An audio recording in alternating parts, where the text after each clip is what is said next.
Acredito que todo mundo deve ter algum pequeno por perto, né? Que seja filho, que seja sobrinho, que seja neto, que seja enteado, não é isso? E a gente vai falar hoje um pouquinho, pelos próximos 30 minutos aproximadamente, a importância que a gente deve direcionar para a saúde ocular nos pequenos. É fundamental que os pequenos passem consulta desde cedo. Então a gente vai responder algumas perguntas do tipo: nossa, doutor, quando que é a primeira consulta?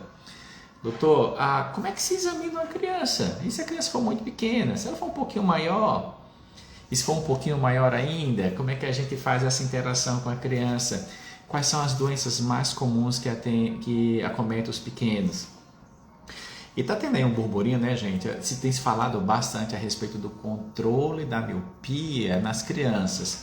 Será se tem lentes de óculos especiais? Será se algum tratamento clínico com colírio consegue realmente diminuir a velocidade de progressão ou quem sabe até estabilizar a miopia? São dúvidas que têm se discutido bastante no ambiente acadêmico, tá bom? E às vezes os ruídos eles saem ressoando pelo público em geral e as pessoas levantam o dedinho e dizem o seguinte: nossa, será se realmente tem esse tipo de problema? E agora o que é que eu vou fazer? Então eu queria que você que tem neto, sobrinho, filho, enteado, tem alguma criança por perto, eu queria que você se aproximasse da gente para a gente bater esse papo legal, conversar um tiquinho sobre esse tema tão importante que é saúde ocular na infância. Muito obrigado pela presença de vocês. Obrigado, viu, Rosa? Rosa tá tranquila. Vamos chegando. E aí, tudo bem com vocês? 8 horas. Vamos comentar. Na verdade, a gente já começou, né? Nossa live. Como vocês sabem, todas as quartas-feiras, já há uns 2 anos aproximadamente, nós temos estado aqui com raríssimas exceções.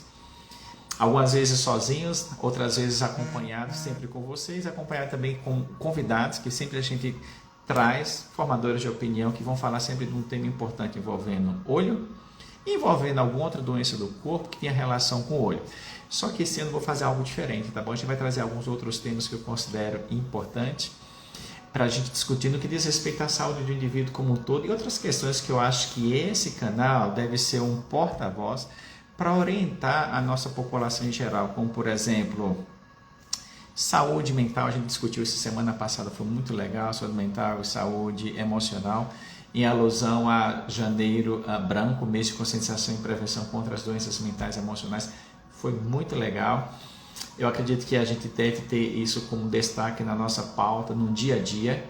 Vocês percebem que, assim, em geral, existe uma certa preocupação com relação à saúde do corpo, o que é importante. Tem que se alimentar bem, tem que dormir bem, tem que praticar esportes. E as pessoas com certa facilidade aceitam o conceito de dizer o seguinte: passa no médico para fazer o exame. Mas quando a gente fala do médico, geralmente a gente está relacionado ao médico que trata das doenças do corpo, né? E as questões da alma, como é que fica, né? Psiquiatra, psicólogo, às vezes o psicanalista também são profissionais da saúde mental. E às vezes o pessoal tem dificuldade de dizer: não tenho nada não sou doido, não tem nada a ver com loucura. Exatamente. Todos nós podemos, em algum momento da vida, desencadear algum distúrbio de natureza mental e emocional que precisa de assistência médica ou assistência especializada. Outros assuntos que envolvem, por exemplo, empreendedorismo. A gente acha que empreendedorismo é um assunto importante que a gente precisa trazer através desse canal e orientar a nossa audiência como um todo, porque a gente acredita que através do empreendedorismo a gente pode mudar realmente a história dessa nação, fazer com que as pessoas sejam donos também da sua própria história. E você consegue então gerar mais riqueza, distribuir renda, fazer novas descobertas e fazer investimento muito grande. Então a gente vai trazer outros assuntos, além da saúde ocular propriamente dita. Deixa eu baixar só mais um tiquinho aqui. Pronto. E assim então a gente não tem tanto ruído, tanta interferência externa. Olha só, pessoal. Dentro da oftalmologia existe uma subespecialidade chamada de oftalmopediatria. É o médico oftalmologista que trata das doenças mais comuns que acometem os pequenos, tá bom? Então, oftalmopediatra ou oftalmopediatria é uma subespecialidade dentro da oftalmologia que vai tratar das doenças oculares que mais acometem os pequenos. Você sabe qual a doença ocular mais comum que acomete os pequenos? Você acredita que o problema de grau de vista? Exatamente, mas não é só os pequenos não, tá bom? Os adultos também. De maneira geral, quando a gente pensa em doenças oculares, aquelas que têm mais prevalência, que são os casos novos junto com os casos antigos, que acomete o maior número de pessoas. E aí, Silva, boa noite, como é que vai? Tudo bem? Obrigado pela sua presença, viu? São os problemas de grau. Então, na infância também, tem muitas crianças que, inclusive, têm seu desempenho escolar ou seu relacionamento social como um todo prejudicado, limitado, porque eles simplesmente não conseguem interagir com o ambiente, porque tem algum problema ocular. Doutor, quando é que eu tenho que passar a primeira vez em consulta na minha vida? Essa é uma pergunta muito frequente com a qual a gente lida quase todos os dias no consultório. Nossa, doutor, eu não sei. E é interessante que a gente deve ter uma parceria muito grande e intensa, por exemplo, com os pediatras. Então é importante que o oftalmopediatra, não obrigatoriamente, mas assim, o pediatra em geral, tá? Ele precisa ser um parceiro direto de nós, oftalmologistas, e principalmente do oftalmopediatra, e dizer o seguinte: olha, gente, a primeira consulta oftalmológica na vida do indivíduo é na maternidade. 72 horas após o nascimento, o indivíduo precisa fazer aquele teste do reflexo vermelho, o teste do olhinho. Tem muita gente que às vezes compara, pessoal, esse teste com aquele teste quando você está dirigindo, por exemplo, no estrada ou rodovia, uma região um pouquinho mais isolada, e de repente passa aquele felino tão conhecido entre nós que é o gato, não é isso? A pupila dele está bem grande, dilatada, porque ele precisa captar o máximo de luz proveniente do ambiente. E claro, né, que o fundo do olho, por que a gente vê aquele vermelhão, né? Então, olha só. Lembra que o olho é uma bolinha, tá bom? O olho tem duas lentes mais importantes. A da frente se chama córnea e atrás o cristalino. E no meio das duas nós temos a íris, que é a parte que dá cor ao olho, tá bom? E no centro da íris nós temos a pupilinha. Ela quem controla a quantidade de luz que entra dentro do olho. Então imagina um contexto que a pupila está bem grandona, entra muita luz dentro do olho e a luz vai refletir muito vermelho. Por quê? Porque no fundo do olho nós temos a retina. E a retina tem muitos vasos. E o que é que tem dentro do vaso, pessoal? Sangue. E aí, como é que vai? Tudo bem? Obrigado pela sua presença. E sangue é de que cor? Vermelho. Então, olha só que interessante. Quando uma criança nasce, antes dela receber alta na maternidade, precisa fazer o teste do olhinho. É um teste de triagem, tá bom, pessoal? Um teste de rotina. Pode ser feito com o pediatra ou pode ser feito pelo médico oftalmologista. Então, a gente vai lá, coloca uma luzinha, a gente emite a luz e se vier esse reflexo vermelho, ó, isso é um sinal de que as coisas estão relativamente bem. Significa dizer que a luz ela está passando por todo o olho, está chegando lá no fundo do olho e está refletindo o vermelhão da retina. Isso é um bom sinal. Então você, papai, mamãe, vocês que por acaso de repente as meninas que estão grávidas, né, as futuras mamães, daqui a pouquinho as crianças vão nascer, estão gravidinhas, então assim, lembre da importância de fazer o pré-natal, daqui a pouquinho a gente vai falar sobre isso também, né? E fazer o pré-natal é fundamental, fazer esse acompanhamento em com o médico obstetra, não é isso? E quando tiver para dar luz, não esquecer, falar com o médico pediatra, ou mesmo o próprio obstetra, dizer o seguinte: olha pessoal, não esqueci de fazer o teste do reflexo vermelho, é um teste de triagem, é o teste do olhinho vermelho, tá bom? A gente então vai avaliar, emitindo luz, para ver se essa luz então reflete no fundo do olho e a gente vê o vermelhão. Vocês lembram que eu acho que foi o ano passado, no ano anterior, nós tivemos aqui no cenário nacional um movimento muito tenso. Um casal de figuras públicas, de maneira corajosa, expôs um dilema pessoal, não é isso? O Thiago Life e a sua esposa. E aí, como é que vai? Tudo bem? Obrigado pela sua presença. De maneira muito corajosa, trouxe à tona a questão da filhinha deles, apresentaram um problema muito sério no fundo do olho, não é isso? Um tumor do fundo do olho chamado retinoblastoma. Eles só perceberam que a criança estava com esse probleminha numa fase um pouquinho mais avançada da doença, quando os movimentos do olho estavam meio estranhos, tá bom? E naquele momento, então, também foi feito esse exame para dilatação, para ver o fundo de olho e percebeu que não tinha esse vermelho. Então, olha só, pessoal. Fundamental o exame do reflexo vermelho. É o teste do olhinho vermelho, tá bom? Quando é que isso acontece? Nas primeiras 72 horas de vida. Não vai receber alta da maternidade sem antes fazer o teste do reflexo vermelho, tá bom? Doutor, fiz o teste do reflexo vermelho, e aí, quando é que eu vou fazer a primeira consulta? Existe uma discussão muito grande, de acordo com a Sociedade Americana de Oftalmopediatria e Estrabismo, e também da brasileira. Alguns recomendam os próximos 6 meses. Olha só, doutor. E aí, cara, tudo bem com você, Keina? Muito obrigado pela sua presença, tá? Isso, vamos chegando, turma. A turma vai chegando. Olha, quem tiver filho, chama o filho também para se aproximar da gente, para a gente bater um papo, conversar. Também a gente vai falar um pouquinho sobre essa questão da posição dos olhos na infância diante de tanta tela. Outra coisa que a gente vai conversar também é tanta sopa, meu Deus do céu, já se falaram 9 minutinhos, o tempo passa muito rápido. Então, primeiro consulta na maternidade, antes de receber alta, nas primeiras 72 horas. Está tudo tranquilo?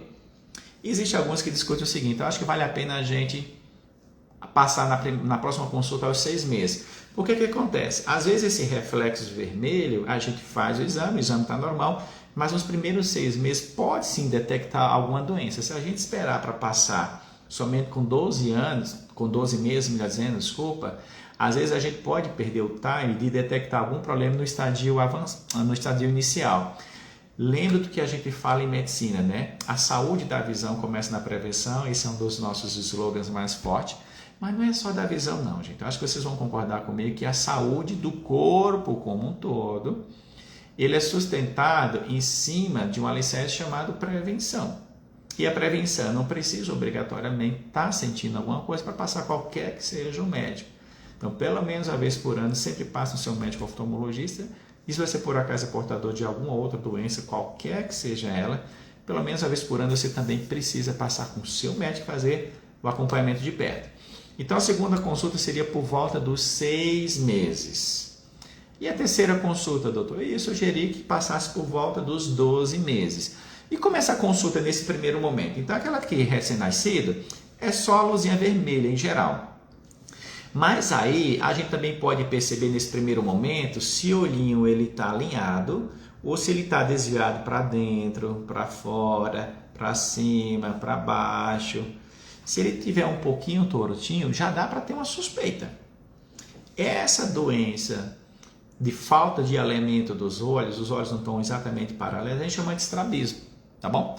Pode ser de origem genética, pode ser de origem infecciosa, problemas do metabolismo também, pode ser problema de grau. E aí, doutor, tem que tratar? Tem que tratar. No primeiro momento, o tratamento pode ser simplesmente clínico, colocando óculos de grau. Nossa, doutor Charles, óculos de grau em criança recém-nascida. Gente, poucos meses recém-nascida.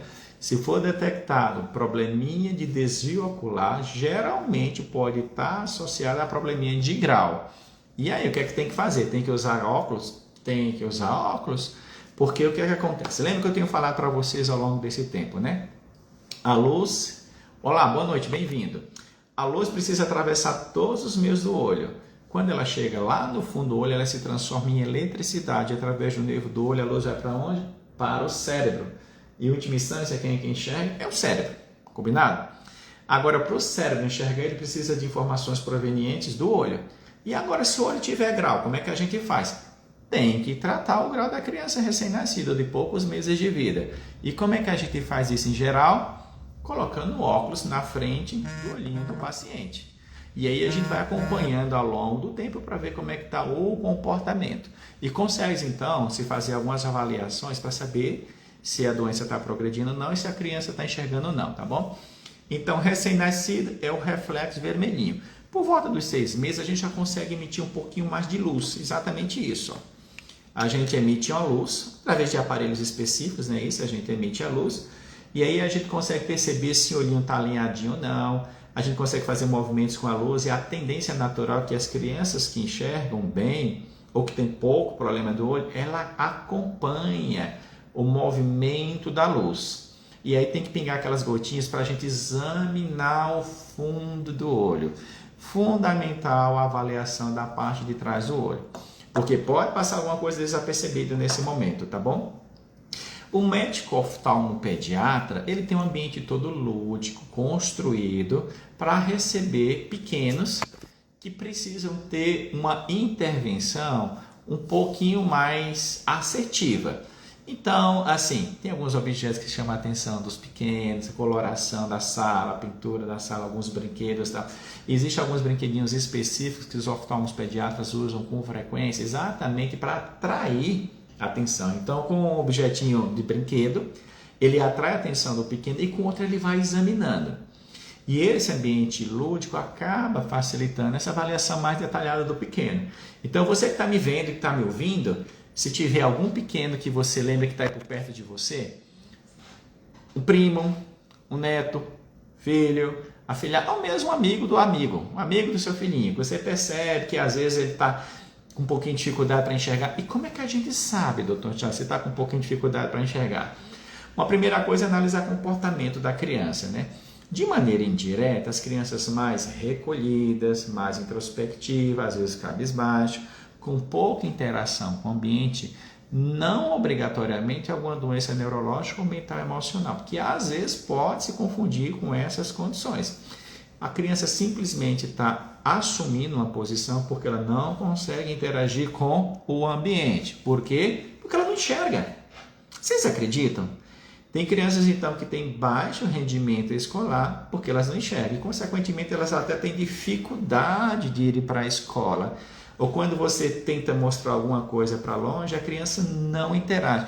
Então, você adulto que percebeu que a criança está tendo um comportamento, nossa, por que ela não está interagindo? Uma possibilidade é algum problema ocular. Dos problemas oculares, o mais comum qual que é? Grau. Dr. Charles, lembra novamente um pouquinho de grau. Vamos voltar para o nosso olhinho, tá bom? Então, lembra que o transdutor, eu gosto, sabe? O transdutor. Sabe o que eu gosto de falar? Que o olho é como se fosse um transdutor. O transdutor, então, nesse caso aqui, ele transforma a luz, que é uma onda eletromagnética, em corrente elétrica. Então, a luz é gerada por uma fonte, ela se propaga sob forma de onda, a luz bate no objeto, reflete no olho. Muito bem. Então, a luz ela precisa atravessar todos os meios do olho. Quando ela chega aqui, se transforma em eletricidade. Através do nervo do olho, vai para o cérebro. Então, quando o olho é grande, a luz para no meio do caminho, isso gera a miopia. Qual a característica principal? E aí, José, boa noite, obrigado pela sua presença, viu? Qual a característica da miopia, pessoal? Não enxerga bem de longe, enxerga bem de perto. E aí, bem-vindo, vamos chegando, turma. E tem o contrário, tá bom? Quando o olho é muito pequeno, para facilitar o entendimento, a luz tende a passar direto sem dar uma paradinha na retina e se transformar em eletricidade. É o olho hipermétrope. Dependendo da quantidade de grau, o paciente não enxerga bem de longe nem de perto. E finalmente nós temos o astigmatismo, que está mais associado, mas não apenas, tá? Mas está mais associado à curvatura da córnea. Todo mundo tem astigmatismo, gente. Quando a curvatura da córnea num sentido é muito diferente do outro, a gente gera então astigmatismo. Os astigmatismos mais altos fazem com que então pontos focais sejam feitos em regiões diferentes, antes da retina e depois da retina. E com isso, o indivíduo não consegue enxergar. E você pode ter uma mistura desses graus. Então, miopia com astigmatismo pode acontecer, hipermetropia com astigmatismo pode acontecer. Doutor Charles, e criança recém-nascida pode ter esse problema, pessoal? Pode. E aí, como é que a gente sabe?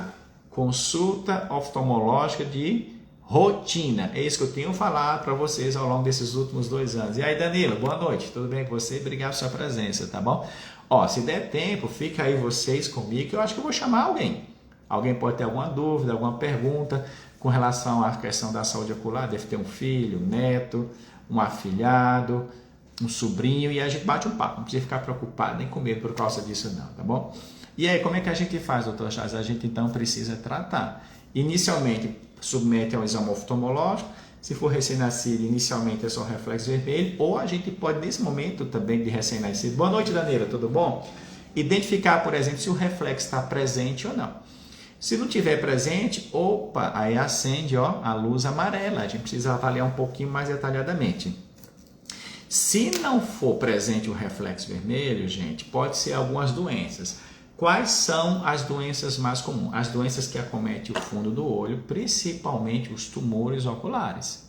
E aí a gente precisa tratar direitinho. Olha que interessante, né? Como o conhecimento está cada vez mais afunilado. Se for alguma doença tumoral dentro da oftalmopediatria, a gente encaminha para um colega que é especialista só em tumor de fundo de olho. Vocês acreditam? É assim que funciona, tá bom? Além disso, nós temos outras doenças que acometem o fundo do olho, tá bom? Nós temos o glaucoma. O glaucoma geralmente é interessante. Nossa, doutor, glaucoma em criança, vocês acreditam que também criança pode nascer com glaucoma? Essa parte do olho aqui, ó, ela costuma estar aumentada de tamanho, ela perde um pouquinho o seu brilho, o paciente fica com muita sensibilidade, lacrimeja bastante e consegue enxergar. E aí dentro da oftalmopediatria, nós temos colegas que são glaucomatólogos pediatras. Não é interessante? É um conhecimento bem afunilado. Então, se a gente se depara, fizemos o exame lá, detectamos que, nossa, o paciente lacrimejando, ou leva a mãozinha no olho para se proteger, ou a gente percebe que o olhinho dele está um pouquinho maior do que o normal, a coloração está diferente. O colega, o médico, mesmo o oftalmo generalista, ele consegue perceber isso. E você, pai, mãe, tio, avô, fica de olho na visão dos pequenos. Precisa acompanhar de perto. E se você tem dúvida, não vai somente para o Google, nem conversa com o vizinho, com o amigo, não. Procura assistência médica oftalmológica. Pode ir até com um colega médico generalista, oftalmologista, a gente está à disposição para ajudar vocês no que for necessário. E de lá o colega vai encaminhar para o oftalmopediatra, se for o caso, tá bom? Então, assim, das doenças muito comuns, problema de grau, a gente já falou um pouquinho. Tem um problema também da retinoblastoma, que é um dos tumores mais comuns que acomete o fundo do olho. Tem um problema do aumento da pressão das vísceras, que eu acabei de falar para vocês, o glaucoma. E sabe outra coisa que o paciente, que a gente percebe que se perde o reflexo vermelho, por exemplo, é a catarata congênita. Nossa, doutor Charles, tem catarata também. Oi, como é que vai? Tudo bem? Tem catarata também em criança. Gente, criança também pode ter catarata. A gente chama de catarata congênita. Como eu tinha falado para vocês no início, é fundamental no pré-natal o acompanhamento com o médico obstetra e fazer todos aqueles exames. Sabe por quê? As principais causas de problemas oculares, além do problema de grau. E aí, prof, boa noite, como é que vai? Tudo bem? Obrigado pela sua presença, viu? Muito obrigado. Oi, Tânia, obrigado pela sua presença, tá? Além do problema de grau, além desses problemas tumorais, as doenças infecciosas, principalmente a toxoplasmose, a sífilis, o citomegalovírus, tem alguns micro-organismos por aí que causam muitas doenças oculares. A catarata congênita pode estar associada à doença infecciosa que a mãe adquiriu ao longo da gestação e através do cordão umbilical passou para a criança. Vocês acreditam? E aí, doutor, tem que tratar. Nasceu, tem que tratar. Daí a importância de fazer o exame oftalmológico lá na maternidade antes de receber alta. Fundamental. E o próximo exame, 6 meses. E depois 1 ano. Olha o Danilo aqui, doutor, quando eu era criança, uns 10 anos de idade, sofri uma lesão no olho esquerdo e gerou uma catarata. Exato, olha só. Pelo que você está me falando, Danilo, nesse caso você não nasceu com a doença. Você adquiriu a sua doença por volta dos 10 anos de idade. Parece que foi secundário o quê? Foi infecção? Provavelmente uma infecção, ou se foi um trauma. Pelo que você está me dizendo, você adquiriu uma lesão que gerou a catarata. E aí o que é que tem que fazer? Dependendo do nível que a catarata se encontra, se a catarata estiver no estadio avançado, o que é catarata? Só para lembrar para vocês. Dentro do olho, todos nós temos uma lente natural chamada cristalino, tá bom? O cristalino, ele perde a transparência, ele fica, ó, opaco. Então, mais uma vez, ó, se ele está opaco, pessoal, vocês concordam comigo que a luz, ela não consegue chegar no fundo do olho. Consequentemente, não vai para o cérebro e eu não consigo enxergar. O que a gente faz? Precisa obrigatoriamente remover a catarata e implantar uma lente artificial dentro do olho. Mesmo em criança, já a partir de determinada faixa etária de idade, já dá para se fazer esse implante de lente. Se for na fase muito precoce da vida, inicialmente só remove-se a catarata e não implanta nada. Aí no segundo momento, quando a criança está um pouquinho maior, se faz uma série de cálculos no olho e aí sim a gente implanta uma lente dentro do olho. Ô Danilo, responde aqui para mim, você precisou fazer cirurgia? Olá, boa noite, como é que vai? Tudo bem? Danilo, você precisou fazer cirurgia? E você lembra se foi implantado uma lente dentro do teu olho? Porque por volta dos 10 anos de idade já é possível fazer isso, tá? Já é possível fazer. Muito bem, olha só, então a gente falou dos problemas de grau, que é o mais frequente, a importância de fazer o reflexo vermelho antes da maternidade, nos primeiros 6 meses passa na segunda consulta e no primeiro ano passa na terceira consulta. Então seria em teoria 3 consultas no primeiro ano de vida. Se não tiver nada, pessoal, uma consulta todos os anos para fazer a rotina. Doutor, mesmo não tendo nada, é interessante, tá bom? Grau é isso. Eu falei também para vocês no início a respeito de um problema muito frequente nas crianças, que é o estrabismo, tá bom? Então, assim, pessoal, o olhinho, ó, ele tem esses músculos, tá bom? A gente chama os músculos extrínsecos oculares. E os músculos, eles são responsáveis pelos movimentos oculares, tá bom? Danilo, hoje tenho 35 anos de idade, ainda não fiz a cirurgia. É bem provável, Danilo, que com esse olho... Oi, Robson, boa noite, como é que vai? Tudo bem? É bem provável, Danilo, que com esse olho a visão esteja muito fraquinha. Agora tem um detalhe. Lembra que o cérebro ele precisa receber estímulo proveniente do olho. E é fundamental que nos primeiros... Boa noite, Rodrigo. Robson, tudo bem? E é fundamental que nos primeiros 7, 8 anos... o olho esteja funcionando de maneira totalmente normal para que essa luz chegue lá e o cérebro consiga enxergar. Então, se você teve esse problema por volta dos 10 anos, eu acredito, viu, Danilo, que é bem provável que você tenha uma visão lá central, que a gente chama de cortical, né, cerebral, muito boa e que de repente vale a pena fazer a cirurgia. Existem alguns exames que a gente faz hoje, tá bom, para a gente analisar o quanto é viável fazer a cirurgia. A gente consegue fazer alguns exames para ver se passando por alguma área transparente da catarata, a luz chega lá no fundo do olho, a gente não consegue identificar se vai ter resposta cerebral e ó, eu acho que daria para fazer a cirurgia, combinado? Então voltando, olha só, os músculos dos olhos, eles são responsáveis em manter o funcionamento do movimento ocular. E geralmente o movimento, olha que interessante, né, pessoal? O movimento ele é sincrônico, tá bom? O que é isso, doutor? Então, assim, os olhos, eles geralmente... vou olhar para o lado. Os dois vão para o lado. Vai para o outro lado. Vai para cima. Vai para baixo. E gira em torno de si mesmo, tá bom? E eles trabalham em regime de economia e harmonia e eles são bem harmoniosos. Só que pode acontecer de um olho ir para um lado e o outro querer ir para o outro lado. É o que a gente chama de estrabismo, tá bom, pessoal? Então, o estrabismo são as doenças que estão associadas ao mau funcionamento do movimento ocular. E isso pode acontecer nas crianças. Vocês acreditam que pode acontecer? E às vezes, quando é muito pequeno, passa desapercebido. E o pediatra não percebe, o pai não percebe, a mãe também não, o parente mais próximo não, nem a professora. Ei, Gomes, boa noite, tudo bem? E a professora também na sala de aula. Mas doutor, então, como é que a gente vai descobrir isso? Lembra que eu tenho falado para vocês? A saúde da visão começa com a prevenção.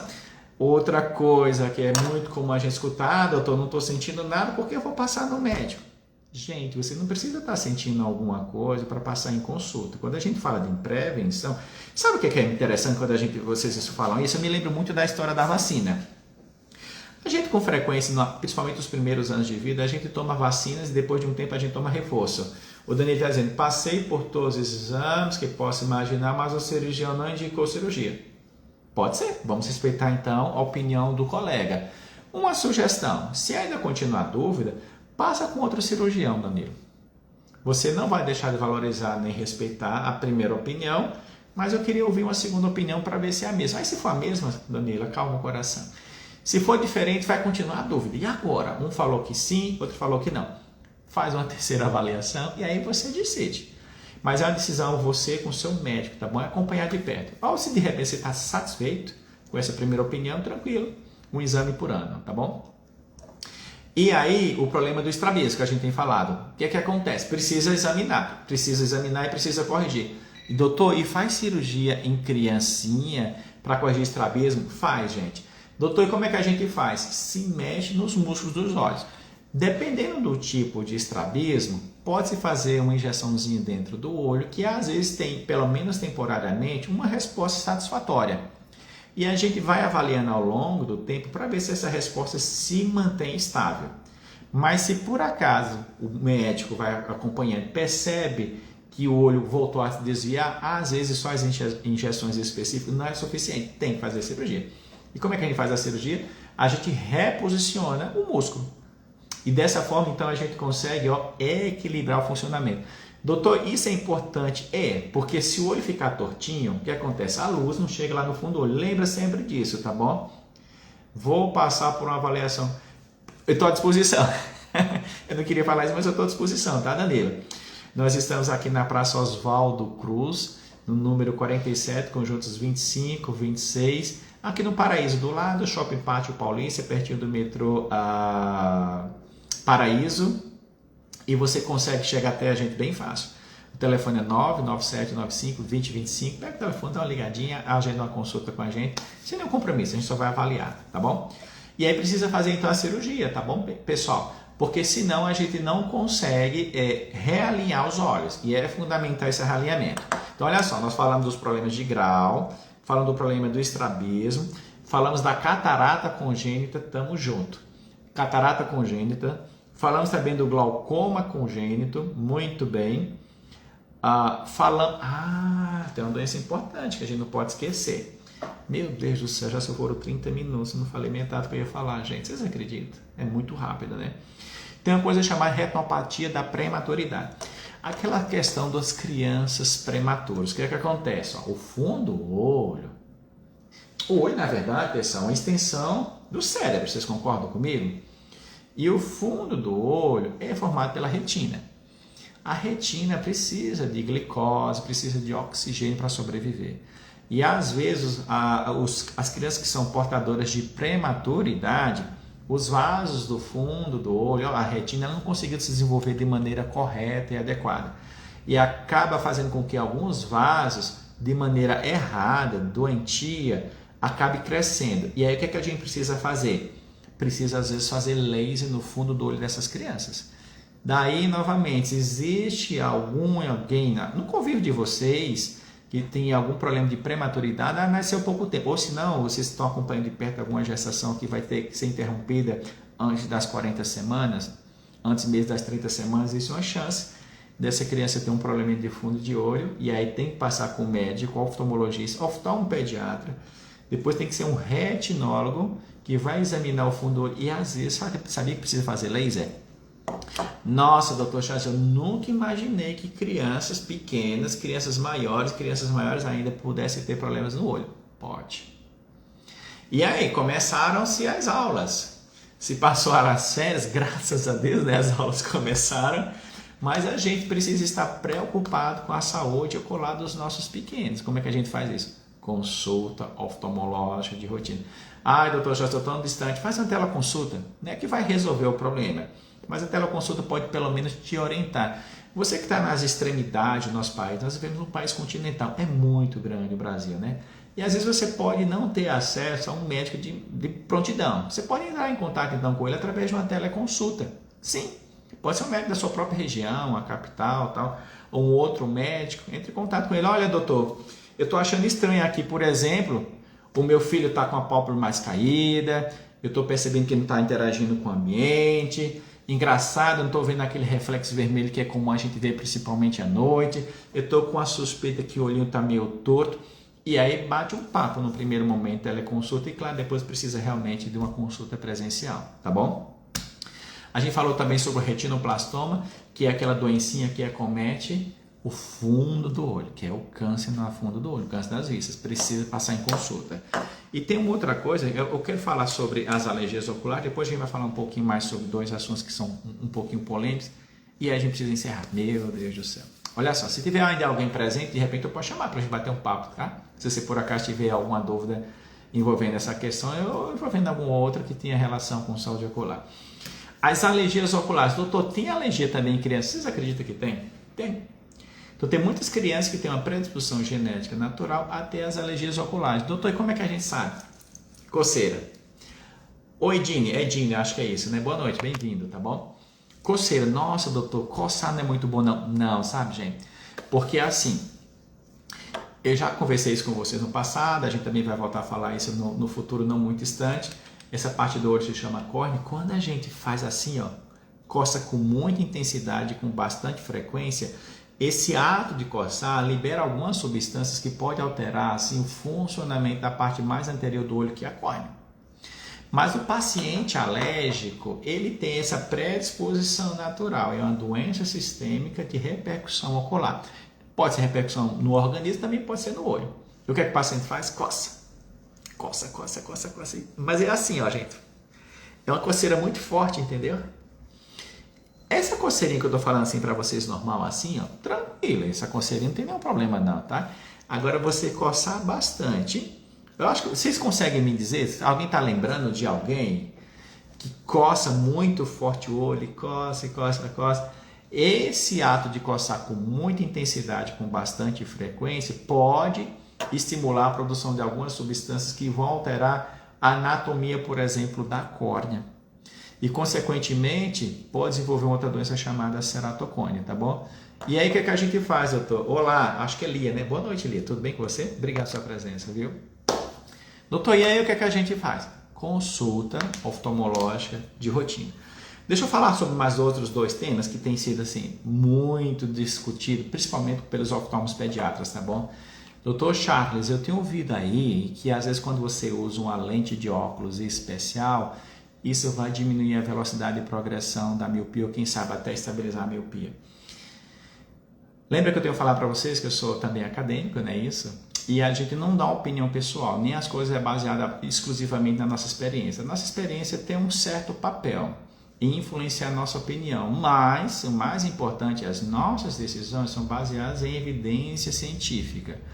E os últimos trabalhos publicados em literatura especializada não conseguem afirmar de forma robusta que se você por acaso utilizar uma lente de óculos... Oi, Malos, como é que vai? Tudo bem? Beijo, daqui a pouquinho eu estou em casa. E você não consegue, então, afirmar de maneira categórica, com embasamento científico, que o uso de lentes especiais de óculos vão diminuir a velocidade de progressão da doença. Gente, ainda não tem sustentação científica robusta o suficiente para a gente dizer se você usar tal lente, isso vai impedir que a doença progrida. Não tem, tá bom? Outra coisa. Ei, Cavalinha! Ei, Camilinha! Como é que vai? Camilinha esteve hoje aqui no nosso consultório. Camila, obrigado pela sua presença. Acabei não podendo te receber. Você vai ter um papo com a nossa secretária. Obrigado, viu? Obrigado pela sua presença. Obrigado pela parceria aí já de longa data, né? Obrigado. Camilinha, não esqueça de passar teu filhão no médico oftalmologista, tá? É a Juju, a mamãe também tá vendo. É a Júlia, minha filha, que tá vendo tá participando da nossa live. E olha só, pessoal, eu tenho 3 pequenos em casa. Então, vocês entenderam minha opinião a respeito dessa questão de lentes especiais que vão evitar a progressão da miopia. Na minha opinião, baseado nos artigos que a gente tem lido e conversando com os formadores de opinião sobre esse tema, não existe robustez científica suficiente para dizer use tal lente de óculos que vai evitar que a doença progrida. Não existe, tá bom? Doutor, e aquela história de pingar gotinha de colírio nos olhos também pode diminuir a velocidade de progressão da doença?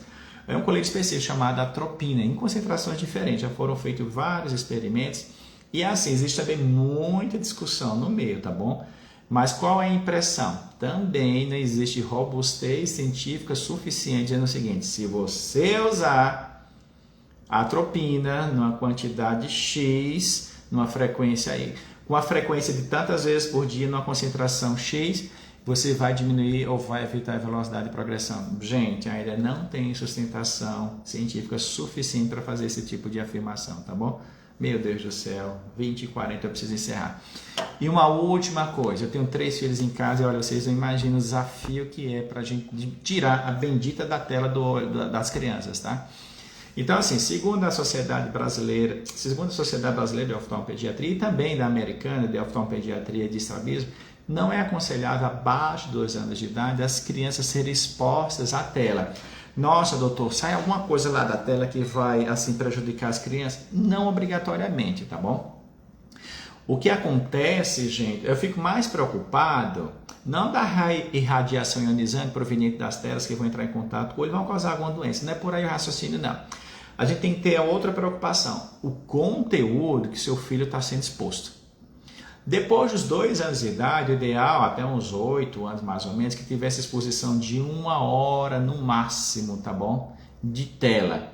Mas a gente sabe o quanto é difícil a gente exercer controle dessas crianças, tá? Então, assim, não existe também evidência científica robusta o suficiente para dizer se seu filho está se expondo demais à tela, isso vai ter um efeito colateral sobre a saúde de olho como um todo, ele vai desenvolver alguma visão. Não é esse o raciocínio. O que é que a gente sabe? Quando você está com o olhar fixo no objeto, a gente não presta atenção, ó. Digamos que eu estou digitando, eu estou de frente de uma tela, ó.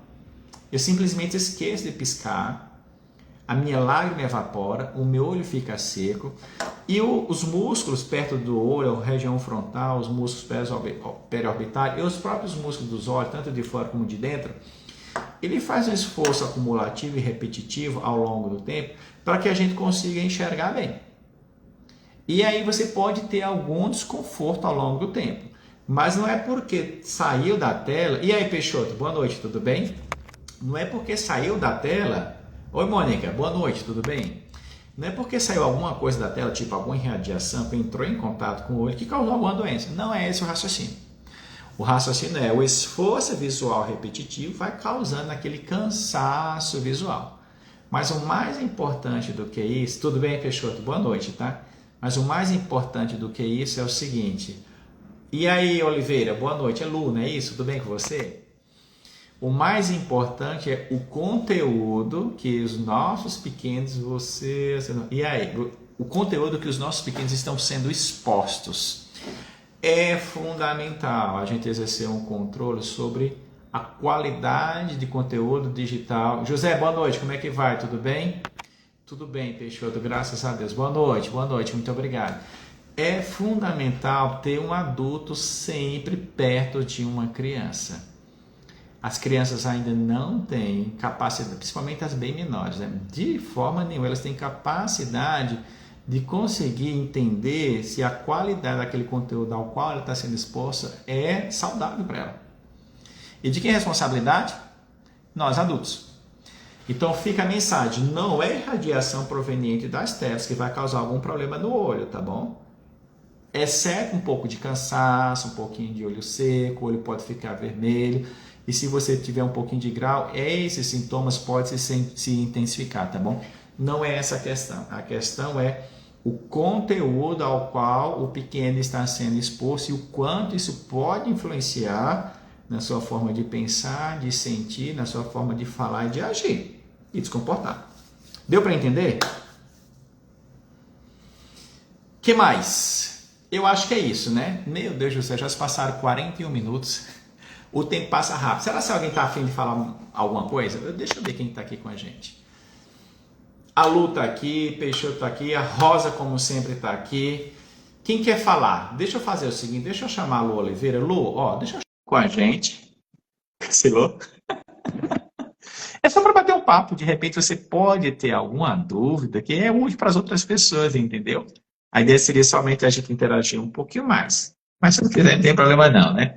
Deixa eu ver aqui. Peixoto. Vamos bater um papo, Peixoto? Te convidei. Convidado. Chamei 2 pessoas. Quem sabe vocês aceitam o convite? Entra ao ar. Tira uma dúvida ou 2. Se a gente souber, a gente já responde para vocês. E com isso a gente encerra mais uma live de hoje. Olha só. O importante. Eu amei agora... Eu entrei agora, não ouvi o conteúdo. Entendi. A Peixoto acabou de entrar. A gente está falando sobre saúde ocular. Peixoto, Nilza, você tem filho, sobrinho ou neto? Quando foi a última vez que uma dessas crianças você a levou? Entrei agora, desculpa, saí do trabalho. Entendi, perfeitamente, não tem problema não. A gente está falando sobre saúde ocular na infância, tá bom? Então vamos fazer o seguinte. Tem neta. Então, Neuza, quando foi a última vez que a netinha passou em consulta oftalmológica? Você lembra? Quantos anos tem a netinha e quando foi a última vez que ela passou em consulta oftalmológica? A live de basicamente 45 minutos vem discorrendo desde o início a importância de nós, adultos, estarmos atentos ao comportamento dos pequenos e tentar relacionar alguma alteração no comportamento com algum problema do olho. Às vezes é um olho um pouquinho desviado, às vezes a coloração do olho, às vezes a criança leva a mão com frequência no olho, às vezes a criança coça bastante, ela fica fazendo assim, ou ela às vezes fica assim, meio introspectiva, porque ela não consegue enxergar. Uau, genial, vai ficar gravada a live. Vai, viu, Lu? Vai ficar gravada a live. Amanhã, no máximo sexta-feira, a live vai estar disponível. Então, eu quero que vocês, adultos... Doutor Edu, boa noite, como é que vai? Tudo bem, Edu? Não é porque você chegou não, tá, Edu? A gente está quase acabando. Eu já estou aqui há quase 45 minutos. Olha só, Deus está dizendo, 2 anos, os pais são médicos, acredito que já tenham passado por consulta. Joia, excelente. Mas você lembra daquela história, Nilson, acho que você conhece aquele adágio popular, né? Casa de ferreiro, espeto de pau. Você acredita que mesmo sendo os pais médicos, às vezes pode passar desapercebido. Então você não esquece, viu, Nilson, de ligar para os teus parentes, para os pais da criança, para os pais da criança, é o seguinte, olha, vocês já passaram no médico oftalmologista, de preferência no oftalmopediatra, já levaram para saber se está tudo bem, que às vezes não vai. Outra coisa que eu esqueci, meu Deus do céu, às vezes, pessoal, a criança só enxerga legal de um olho. Quero fazer cirurgia de catarata com o doutor. Nilson, eu estou à sua disposição, tá bom? Você já tem um telefone para contato. Oi, Débora, boa noite, como é que vai? Tudo bem? Toma nota, pega uma canetinha e papel aí, Nilson. Se você por acaso não tiver, pede para alguém pegar para você. O telefone 997952025, tá bom? 997952025. Você liga, fala com a secretária e agenda uma consulta, tá bom?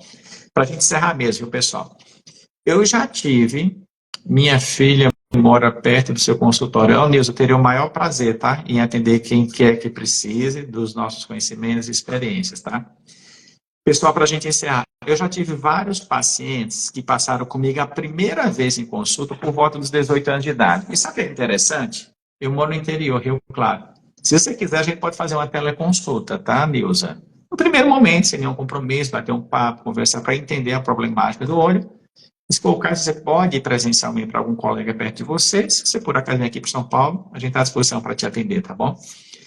Então, já teve várias vezes que eu passei o seguinte, olha, doutor, eu não sei por que o médico lá da carteira de motorista me enviou para eu passar em consulta com o senhor.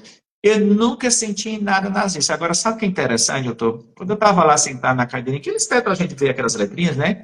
Quando eu fiz assim, eu consegui ler tudo, mas quando eu fiz assim, eu até me assustei. É engraçada essa reação. Então, vem aqui, Nilza, vem para cá, vem para São Paulo, vem para cá, 99795-2025, liga, agenda a consulta com a nossa secretária e vem aqui para a gente bater o papo, conversar, tá? E o paciente diz, nossa, doutor, eu fiquei até assustado. Porque, ó, aí ele começou a perceber, gente, tem muitas pessoas que nascem com um grau bem diferente de um olho em relação ao outro. E a pessoa não percebe até que aconteça alguma coisa com o olho bom. Então, digamos que o indivíduo nasceu com quase nenhum grau no olho, 0 grau. Não por isso, viu, Elisa? Prazer falar com você. E às vezes nasceu com um grau muito forte no outro olho. Sempre interagiu bem, isso é um problema quando um dos olhos é ruim, quando o outro é bom. Nunca teve nada, até que de repente aconteceu alguma coisa com o olho bom, que ele precisou, sei lá, estava brincando, tal, caiu um pouco estranho no olho bom. O que aconteceu? Ou quando for fazer exame de CNH. Aí qual é o problema nesse contexto? A gente chama de ambliopia, tá bom? É o famoso olho preguiçoso. O indivíduo nasceu com um grau forte no olho, no outro não, nunca se deu conta. A mãe não percebeu, o pediatra não percebeu, a tia da escola não percebeu, foi tocando a vida. Só que quando ele vai numa fase mais avançada da vida, a gente não passa em consulta oftalmológica ou de rotina, porque teve essa experiência de levar a mão no olho bom, aconteceu alguma coisa com o olho bom, percebeu que tinha um ruim. O que acontece, pessoal? À luz do conhecimento atual, a gente não consegue mais recuperar esse olho perdido. Vocês acreditam? Lembra que eu falo para vocês que quem enxerga em última instância é o cérebro? Agora, para o cérebro enxergar, o olho precisa estar funcionando. Só que o cérebro ele precisa ser estimulado para desenvolver a visão. E é fundamental que esse estímulo aconteça nos primeiros anos de vida de uma pessoa. Se ele passou dos 7, 8 anos de idade, tinha grau e não foi tratado de maneira correta nesse período crítico, o cérebro ficou sem receber informação desse olho. O que é que acontece? O cérebro não enxerga mais, não vale a pena tratar. Fica mais uma vez, então, a informação. A saúde da visão começa com a prevenção. E com isso eu encerro. Joia, não foi? Eu gostaria mais uma vez de agradecer a presença de vocês. Muito obrigado por vocês terem reservado esse tempo para estar comigo, com a minha audiência. Não esqueça, você adulto, Alexandra, boa noite. Ale, não é porque você chegou não, tá? A gente já está há quase 50 minutos aqui batendo um papo super legal, falando boa noite, tudo bem? Ei, Rosa, obrigado, viu? Batendo um papo super legal. Doutor, você Joia, estamos aqui à disposição. A Débora está dizendo, doutor, você é muito atencioso. Obrigado, viu, Débora? Obrigado pelo seu carinho. Eu gostaria mais uma vez de agradecer a presença de vocês. Muito obrigado. Obrigado, Rosa. Rosa, você é suspeita, tá? Você que tem algum pequeno na sua família, que convive perto de você, não deixe de compartilhar esse conteúdo com algum adulto. Sim. Vocês estão vendo aqui no canto inferior direito o aviãozinho. Envie esse conteúdo pelo menos com umas 3, 4 pessoas, tá bom? Obrigado, viu, Nilza? E vamos compartilhar esse conteúdo com qualidade. É assim que o algoritmo do Instagram vai entender que esse conteúdo é relevante, ele vai distribuir por mais pessoas e a gente vai poder continuar a estar aqui com vocês todas as quartas, tá bom? Ó, eu gostaria de aproveitar e desejar para vocês um excelente resto de semana. Aproveitem esse feriado prolongado. Tem algumas pessoas que são carnavalescas, vão para a rua, né? Eu não sou. Eu vou ficar um pouquinho recolhido com a família, né? A gente vai ficar num ambiente mais tranquilo, mais privativo, familiar, mas, ó, e for se divertir, cautela, cuidado. E as outras pessoas que têm, sei lá, um comportamento mais comedido nesse período, aproveite bastante para descansar, tá bom? E não esqueçam de passar em consulta oftalmológica. A saúde da visão começa com prevenção e você é o seu maior investimento. Beijo para vocês, estamos juntos, façam um excelente resto de noite, um excelente final de semana, bom feriado e a gente se vê na próxima quarta-feira. A quarta-feira que vem vai ser top. A gente vai falar daqueles assuntos um pouquinho que foge um pouquinho da rotina que eu tenho falado para vocês, né? Surpresa, já estão querendo saber o que é, né? Vocês vão ter que estar aqui, cada um vai ter que chamar pelo menos mais 3 pessoas para estar aqui conosco. Maicon, boa noite, amigo, tudo bem? Beijo para vocês, foi um prazer, viu, pessoal? Tchau, tchau, um abraço.